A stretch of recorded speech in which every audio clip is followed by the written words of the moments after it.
রাক্ষসের single screen release হলে কি হবে তাহলে? মাল্টিপ্লেক্সেই যদি এরকম নাচ হয়, নতুন সুপারস্টারকে না অলওয়েজ কি বলবো সেলিব্রেট করা উচিত, ভীষণভাবে সেলিব্রেট করা উচিত। বলছি, আসছি পয়েন্টে। বন্ধুরা, রিয়েল এনার্জি প্রোডাকশন হাউস এবং ক্রিয়েটিভ ল্যান্ড এরা দুজনেই কিন্তু বেশ কোমর বেঁধে নেমেছে আর কি, ভালো করে রিল পোস্ট করার জন্য, যে এর আমার ভাল লাগছে, এর ইয়ে হচ্ছে। এই জন্য যার পাবলিক রিয়াকশন, সে কিন্তু প্রচুর পরিমাণে লোকে যে রাক্ষস দেখছে সেটা কিন্তু এই ভিড়টা বলে দিচ্ছে।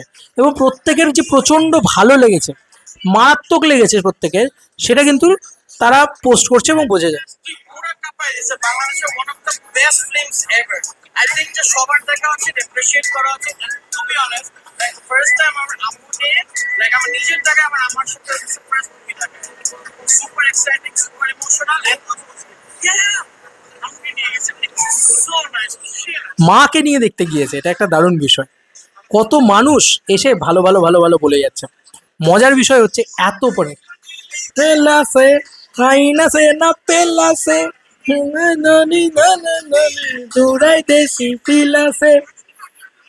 ইভেন প্রচুর সাকিবিয়ানরা কিন্তু কুচে কুচে বাচ্চা নিয়ে দেখতে গেছে। এবার মজাটা দেখো, একটা ম্যাডনেস তৈরি করেছে ভাই হলের ভিতরে সিয়াম। দেখো দেখো, টলিউড ম্যাডনেস তৈরি করেছে বাংলাদেশে, আলাদা লেভেলের লাগছে ভাই। এগুলো কি হচ্ছে ভাই? হলের সামনে যেখানে শাকিব খানের সিনেমা রিলিজ করেছে, একটা নতুন হিরো, তার জন্য নাচছে হলের সামনে গিয়ে লোকজন। পুরাই নাচছে, সামনে দিয়ে নাচছে লোকে। ইয়ার কি না ভাই, ভিডিওটা দেখো ভাই ভালো করে।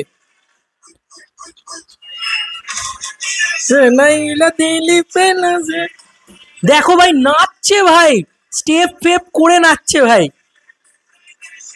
ভাই আমাদের এখানে দেবদাজিৎ ছাড়া অসম্ভব এই ব্যাপার। এবং এত এত মানুষ সিনেমাটা দেখতে আসছেন, এত মানুষ এত মানুষ, ঠিক আছে, এটা কিন্তু একটা দারুণ দুর্দান্ত বিষয়। এবং খুব ভালো ছবি, সিয়ামও খুব ভালো করেছে। বাংলাদেশের মুভিতে যে ডেভেলপ এসেছে তা আমরা সিয়াম ভাইয়ের ছবি দেখতে পেরেছি, খুবই ভালো লেগেছে। বলছে বাংলাদেশের সিনেমাতে ডেভেলপ এসছে।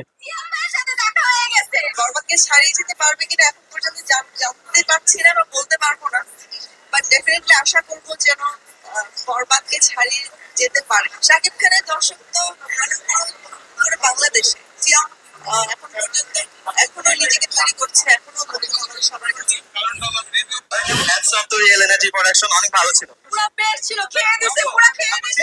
রাক্ষস খুব ভালো ছবি, সিয়ামও খুব ভালো। মানে কত পরিমাণে যে মানুষ এই সিনেমাটা দেখছে এটা বোঝা যায়।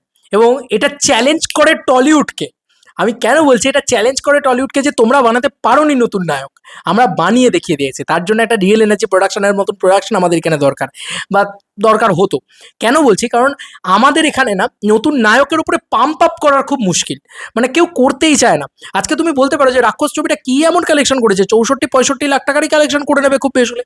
আরে চল 70 লাখ টাকার কালেকশন করে নিয়েছে 4 দিনে, আমি ধরলাম যে মাল্টিপ্লেক্স চেন থেকে। তারপরেও তো সিনেমাটা 1 কোটি টাকার মাল্টিপ্লেক্স কালেকশনই করতে পারেনি, ছবির বাজেটই নাকি 10 কোটি টাকা। এটা আবার কিছু বাংলাদেশের পেজ বলছে ছবিটাকে নিয়ে নেগেটিভিটি করার জন্য। জানি সামনে একটা বড় সুপারস্টারের ছবি রয়েছে, বড় মেগাস্টারের ছবি রয়েছে, তিনি দেশের সব থেকে বড় মেগাস্টার, তার দিকে সবাই সাপোর্ট করবে বলে একটা সিনেমাকে শুধু শুধু ব্যাশ করার কোনো মানে হয় না। বারবার এই কথাটা বললাম, কিন্তু এই কথাটা কিন্তু বারবার বললাম, কারণ এই সিনেমাটা ফেথ তৈরি করে দেবে, এই সিনেমাটা তৈরি করে দেবে যে তোমরা নতুন নায়ক বানাতে পেরেছো, আমরা পারিনি। এই গর্বটা করতে ভালো লাগে না যে আমরা বাংলাদেশের ইন্ডাস্ট্রিতে, একটা এত রিসোর্স কম ইন্ডাস্ট্রিতে, সেখানে একটা নতুন নায়ককে অত টাকা বাজেট দিয়ে সিনেমার বক্স অফিসে মানে সিনেমাটাকে দাঁড় করিয়ে দিয়েছি, এত এত মানুষ সিনেমাটা দেখতে আসছে। এই দৃশ্য আমরা অন্য কোনো বাংলা ইন্ডাস্ট্রিতে দেখতে পাই না। মানে এপার বাংলা ওপার বাংলা হিসাব করলে এ বাংলাতে, মানে আমাদের পশ্চিম বাংলাতে সম্ভব নয় এই দৃশ্য দেখানো। কারণ এখানে একটা রিয়েল এনার্জি প্রোডাকশনের মতন সাহসী প্রোডাকশনই নেই।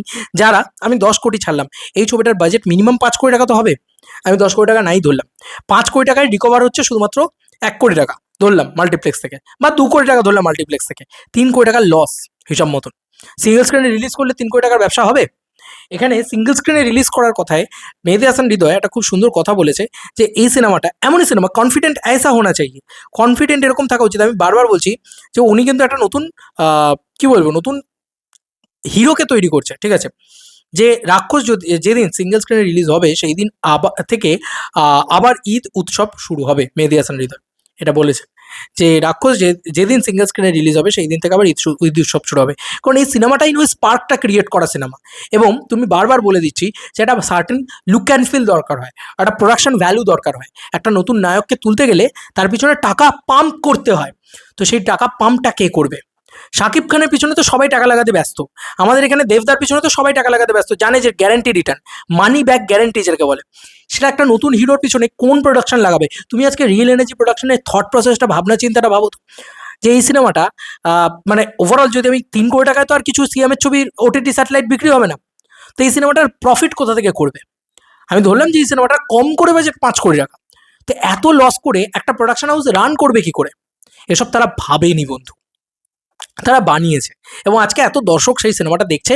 এবং হলের ভিতরে তুমি আমাকে একটা কথা বলো তো, মেগাস্টারের সিনেমা হল ভর্তি করে লোকে দেখে, শাকিব খানের কথা বলছি, দি biggest megastar of Bangladesh. Even আমাদের এখানে দেবদার সিনেমা, জিদ্দার সিনেমা, তাদের সিনেমাতে তুমি নাচ গান ইত্যাদি করা দেখতে পাবে। কিন্তু দুই বাংলায় তুমি একবার দেখিয়ে দাও যে অন্য কোনো নায়ক, মানে দেব জিৎ বাদ দিয়ে অন্য কোনো নায়কের সিনেমায় এত এত পরিমাণে লোক বেরোচ্ছে হল থেকে, দেখিয়ে দাও তুমি আমাকে একটা। মানে আমি আরবান সিনেমার কথা বলছি না, কিন্তু আরবান সিনেমার গল্পই আলাদা। মানে শুধু দর্শক বেরোচ্ছে, এটা যে ও সিয়াম কি করে যে ফাটিয়ে দিয়েছে, এই দর্শকের কথা বলছি, এই দর্শকের কথা বলছি। বা যারা মানে মাইনাসে না পেলাসে এই যে নাচে, নাচ মানে হলের সামনে মাল্টিপ্লেক্সে কোন কোন হিরোর জন্য তুমি আমাকে একটা হিরো দেখিয়ে দাও মাল্টিপ্লেক্সে, মেগাস্টার বাদ দিয়ে বলছি, মেগাস্টার শাকিব খান, মেগাস্টার দেবদা বা জিদ্দা, এই ধরনের বড় বড় সুপারস্টারদের বাদ দিয়ে, মানে বুবাদা, এই ধরনের উপর লেভেলের যে স্ট্রেচারের যে সুপারস্টার রয়েছে তাদেরকে বাদ দিয়ে বলছি, যে এদেরকে বাদ দিয়ে তুমি দুটো ইন্ডাস্ট্রিতে একটা নায়ক দেখিয়ে দাও যার জন্য মাল্টিপ্লেক্সের মতন জায়গায় সেখানে নাকি এরকম নাচ গান হচ্ছে। তো এটা তো একদিক দিয়ে সিয়াম দায়িত্ব নিয়ে একটা নতুন নায়ক তৈরি হচ্ছে বাংলা ইন্ডাস্ট্রির, দুই বাংলার কথা বলছি কিন্তু, এবং টলিউডকে গিলে খেয়েছে বা গিলে খাচ্ছে। এবার তুমি বলবে এখানে, আরে ভাই আমরা তো ফেলিয়ার। এটা তো আবার দেখিয়ে দিল যে রিয়েল এনার্জি পাম্প করে একটা হিরোকে। এবার তুমি বলবে বাংলাদেশে তো টাকা উঠে আসে, কোথা থেকে উঠছে ভাই? সেই লেভেলে উঠছে টাকা, কিন্তু ওরা ওটা পাম্প করেছে, ওরা ওটা বিশ্বাস করেছে, ওই হিরোটাকে বানিয়েছে ওই রকম কমার্শিয়াল হিরো, ওই হিরোটাকে পাম্প করেছে। আজকে আমাদের এখানে তুমি বলো তো অঙ্কুশের পিছনে এত টাকা কেউ লাগাবে? অঙ্কুশের যে টাইম স্ট্রেচ সিয়ামের অলমোস্ট সেম। তো সিয়াম আর অঙ্কুশ কাইন্ড অফ সেম জায়গায় আমি বিলং করতে পারি। সেখানে দাঁড়িয়ে আজকে সিয়াম কোন জায়গায় উঠে গেছে কিন্তু সিয়াম নিজের জোরে নয়, একটা প্রোডাকশন তাদের পাম্প করছে।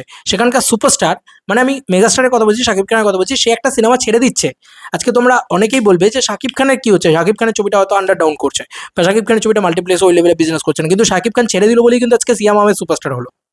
এই সেম জিনিসটা পুম্বাতা করেছিল বলে আজকে জিদ্দা উঠে এসছে, কোনো জায়গায় হয়তো জিদ্দা ছেড়েছে বলে আজকে দেবদা উঠে এসছে। তো এই জিনিসটা দরকার জানো তো প্রতিটা ইন্ডাস্ট্রিতে। আমাদের ইন্ডাস্ট্রি ধসে গেছে ভাই, কমার্শিয়াল ছবিতে তো ধসেই গেছে। এখানে দেবদার বিনা কেউ এখানে বড় বাজেট লাগাতে সাহসই পায় না, যদিও বা লাগায় তা জিদ্দার পিছনে লাগায়। এর বাইরে তুমি আমাকে বলো একটা একটা কমার্শিয়াল নায়কের পিছনে এখানে বড় বাজেটের ইনভেস্টমেন্ট আছে, এবং তারপরে এই দৃশ্য তারা দেখাতে পেরেছে যে হল থেকে কাতারে কাতারে মানুষ বেরোচ্ছে, দারুণ লেগেছে। আমার মাকে নিয়ে, মানে বলছে যে আমার আম্মাকে নিয়ে আমি প্রথম নিজে পয়সা খরচা করে সিনেমা দেখতে এসেছি। তো রাক্ষস তো সেরকম দেখা সিনেমা নয়, কিন্তু একটা মাস কমার্শিয়াল সিনেমা সব ধরনের দর্শককে টানে। কোলে কাকে বাচ্চা নিয়েও সেই দর্শক তারা সিনেমা দেখতে এসছে, তাও রাক্ষস দেখতে এসছে। প্রমাণ তো ভিডিওস, প্রমাণ তো বিভিন্ন জায়গার ছবি, তাও তারা সিঙ্গেল স্ক্রিনই পায়নি মেগাস্টার শাকিব খানের জন্য, তাই তো। তো আমাদের এখানে কারোর দম আছে? তো এটাকে সেলিব্রেট করো। আজকে যদি তোমরা সিয়ামকেই সাপোর্ট না করো, তোমাদেরই দেশের সুপারস্টার তৈরি হচ্ছে, তাকে যদি সাপোর্ট না করো, কিছু লোক যদি বলে যে না না না এ আবার কি, ওর কি কালেকশন হবে, এই কি হবে, এইসব যদি করো, এইটুকু মাথায় রেখো যে নতুন সুপারস্টার কিন্তু তোমরাই তৈরি উঠছিল, তোমরা গলা টিপে মেরে ফেললে। তাহলে কিন্তু বলতে আসবে না যে এই যে আমরা যেরকম এখানে বসে বলছি টলিউডকে গিলে খেলো, এরকম একটা ঘটনা টলিউডের মুখে মুতে দিল রীতিমতো। এই কথাটা বলতে হচ্ছে, এতটা নোংরা ভাবেই বলতে হচ্ছে, কারণ আমরা হিরো তৈরি করতে পারিনি। পাশের একটা বাংলা ইন্ডাস্ট্রি, তারাও বাংলাই ইন্ডাস্ট্রি, তারা আরও রিসোর্স কম তাদের কাছে, তারা ইন্ডিয়াতেই এসে শ্যুট করে, তারা ইন্ডিয়াতেই পোস্ট প্রোডাকশন করে, সব কিছু ইন্ডিয়াতে, ডাবিংও ইন্ডিয়াতে করে, তারপরেও তারা এসে ইন্ডিয়া থেকে এসে শ্যুট করে তারা হিরো তৈরি করে ফেললো। এই কথাটা বলারই জায়গা থাকবে না, আমি কিন্তু বলে দিলাম। কারণ তোমরা যদি সিএমকে সাপোর্ট না করো, এটা আমার ব্যক্তিগত মতামত। কারণ সারা জীবন কিন্তু দেবদা, জিদ্দা, শাকিব খান এই দিয়ে হবে না। ওয়ান্স আপন এ টাইম, আমি বারো বলছি, অমিতাভ বচ্চনের পরে শাহরুখ সালমান আমির এসছে, আজকে শাহরুখ সালমান আমিরের পরে রণবীর সিং, রণবীর কাপুর এসছে। বম্বের কথা বলছি, হিন্দি ইন্ডাস্ট্রির কথা বলছি। তো সবসময় নতুন নায়কের দরকার আছে, সবসময় নতুন নায়কের সেলিব্রেশনের দরকার আছে। আজকে শাহরুখ খানকে জাস্ট সমস্ত রেকর্ড ব্রেক করে ধুরন্ধর 2 ওই লেভেলে উঠেছে। তবে গিয়ে আজকে মনে হবে যে হ্যাঁ ভাই নতুন নায়ক উঠে আসছে, সারা জীবন শাহরুখ খান থাকবেন না, এটা কালের নিয়ম, তো এটা দরকার। আইকনিক হয়তো শাহরুখ খান হয়ে থাকবেন, কিন্তু নতুন নায়কের খুব খুব প্রয়োজন।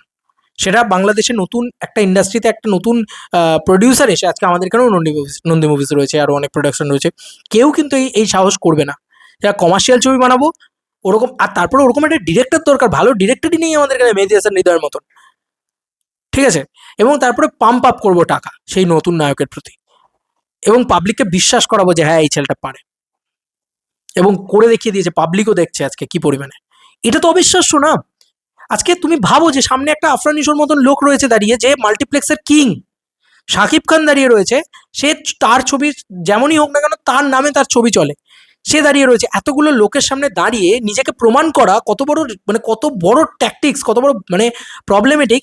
এবং একটা সিনেমা যেটা মাল্টিপ্লেক্সের বাইরে পেলোই না, মাল্টিপ্লেক্সের লোকে গিয়ে নাচছে, এটা তো প্রমাণ করে যে সিনেমাটা আমাদেরকে কোথাও গিয়ে হলেও একটা ওই ডোপামিন রিলিজ দিয়েছে, একটা মাস কমার্শিয়াল ভাইবস দিয়েছে। তা নাহলে আমরা সামনে এত বড় বড় ডাইনোসরের সামনেও একটা নতুন নায়কের উঠে আসা, উত্থান, এটাকে স্যালুট জানাচ্ছি বস। আমাদের এখানে তো সম্ভবই নয়, মানে একটা নর্মাল টাইমে উঠে আসা সম্ভব নয়, কারণ আমাদের এখানে প্রডিউসাররা এরকম সাহস দেখায় না। আমি সাহসটাকে স্যালুট জানাই, শাহরিন আক্তার সুমিকে স্যালুট জানাই, যে বাংলাদেশের একটা প্রডিউসার হিসেবে সে কিন্তু রাক্ষসের এই ঘটনা ঘটিয়েছে। আমি জানি না এত বড় ভিডিও হচ্ছে, কেউ হয়তো দেখবে না, কেউ হয়তো এ করবে না, কি আর এমন আছে তো সবাই ইয়ে করে। এটা কিন্তু বলতে হবে যে একসময় আমি এই কথাটা বলেছি যে সিয়াম আহমেদ না, শাকিব খান আমাদের ইন্ডিয়ার কমার্শিয়াল ছবিগুলোকে গিলে খাচ্ছে, বা শাকিব খান আমাদের বাংলা, পশ্চিমবাংলার যে সিনেমা তার থেকে অনেক উন্নত জায়গায় চলে গেছে, অনেক উন্নত পজিশনে উঠে গিয়েছে। তার box office, in terms of content, in terms of quality, সব দিক দিয়ে শাকিব খান অনেক উপরের দিকে চলে গেছে। আজকে এটা বলছি যে শুধু একা শাকিব খান নয়, সিয়াম আহমেদও গেছে। এবং সিয়াম আহমেদও আজকে আমাদের মানে তাদের পরে, মানে দেবদা জিদ্দার পরবর্তী যে স্ট্রেচারের অ্যাক্টাররা রয়েছে, ধরো অঙ্কুশদা, ধরো ইয়াসদা, তারপরে ধরো পনিদা, প্রত্যেকের সাথে আমার সম্পর্ক খুব ভালো। সেখানে দাঁড়িয়ে আমি তাদের মাথায় রেখেও, সেই কথাটা মাথায় রেখেও বলছি যে তাদের থেকেও সিয়াম অনেকটা উপরে দিকে উঠে গেছে। এটা দোষ শুধু অঙ্কুশের নয়, ইয়াসের নয়। স্টারেরা কি করবে? স্টারেদেরকে ব্যাক করার জন্য বড় প্রডিউসার দরকার হয়। এবার সেই প্রডিউসারটা হচ্ছে রিয়েল এনার্জি প্রোডাকশন হাউস। সেরকম প্রোডাকশন হাউস আমাদের নেই, ডিরেক্টর আমাদের নেই মেহেদী হাসান হৃদয়ের মতো। তো বাংলাদেশ তো এগিয়ে গেছেই ভাই, এটা তো মানতেই হবে। সিয়ামও বলতে পারা যায় যে সিয়াম হৃদয় মিলেও টলিউডের মুখে মুতে দিল। হৃদয়ের কিন্তু শুধু শাকিব খান, মানে শাকিব খান দিয়েই যে প্রচুর দর্শক টানে এমনটা নয়, তারা কিন্তু শাকিব খান বিনাও প্রচুর দর্শক টেনেছে। ছবি হিট ফ্লপ পরের কথা, সাহস তো দেখিয়েছে, সেই সাহসটাকে তো স্যালুট জানাতেই হয়। বাদ বাকি তোমাদেরকে আর কি মতামত ভিডিওটাকে নিয়ে জানিও কমেন্ট সেকশনে। এই সাহসটা যে দেখাতো, আজকে যদি টলিউড থেকে কেউ এটা দেখাতো না, আমি তাকে মাথা তুলে রাখতাম ভাই, মাথায় তুলে রাখতাম। চলো বন্ধুরা, নতুন কোনো ভিডিওতে দেখা হবে, বাই। কিন্তু আমাদের টলিউডের কারো দমই নেই এইসব করার, বাই।